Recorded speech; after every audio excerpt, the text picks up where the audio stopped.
Mahabharat episode 4। Amba का अपमान, प्रतिशोध और भीष्म की नियति। भीष्म की प्रतिज्ञा के बाद हस्तिनापुर का भविष्य सुरक्षित प्रतीत होता था। राजा शांतनु संतुष्ट थे, सत्यवती रानी बनी और राज्य को ऐसा रक्षक मिल गया था जो स्वयं से अधिक वंश की रक्षा करता था।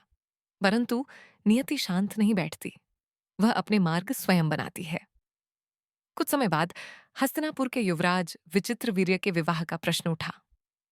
परंपरा के अनुसार भीष्म स्वयं काशी पहुंचे और वहां के स्वयंवर से 3 राजकुमारियों अंबा, अंबिका और अंबालिका को युद्ध में पराजित कर अपने रथ पर बैठाकर हस्तिनापुर ले आए। यह उस युग की प्रथा थी, पर हर प्रथा धर्म नहीं होती।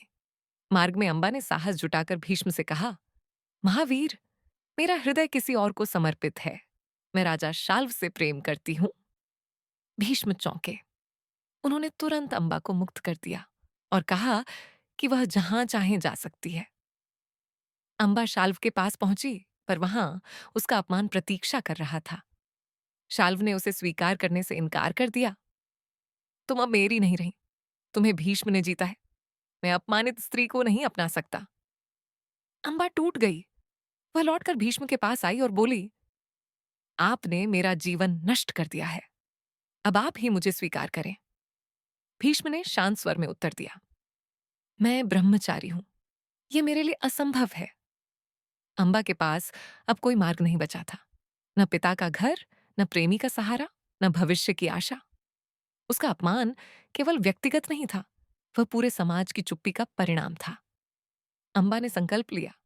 यह संकल्प आंसुओं से नहीं, अग्नि से लिखा गया था। वह वन में गई, कठोर तप किया और अंततः भगवान शिव को प्रसन्न किया। कांपती हुई आवाज में उसने कहा, हे महादेव, मैं न्याय नहीं मांगती, मैं प्रतिशोध मांगती हूं, उस पुरुष के विरुद्ध जिसने मुझे जीवित रहते हुए मृत बना दिया। शिव ने उत्तर दिया, अगले जन्म में तुम ही भीष्म की मृत्यु का कारण बनोगी। अंबा ने उसी क्षण अपनी देह का त्याग कर दिया। अगले जन्म में वह शिखंडी के रूप में जन्मी, एक ऐसा योद्धा जो न पूरी तरह पुरुष था, न स्त्री। और यही तथ्य भीष्म की मृत्यु की कुंजी बनने वाला था। यहां महाभारत हमें एक कठोर सत्य सिखाती है। भीष्म अधर्मी नहीं थे, पर उन्होंने व्यवस्था को प्रश्न नहीं किया। और जब व्यवस्था अन्यायपूर्ण हो, तो मौन भी पाप बन जाता है। अंबा का क्रोध केवल भीष्म के विरुद्ध नहीं था, वह उस समाज के विरुद्ध था जिसने उसके अपमान को नियम कहकर स्वीकार कर लिया। यहीं से स्पष्ट हो जाता है कि महाभारत केवल युद्ध की कथा नहीं है, ये उन घावों की कथा है जो समय पर नहीं भरे गए, और वही घाव कुरुक्षेत्र में अस्त्र बनकर प्रकट होंगे।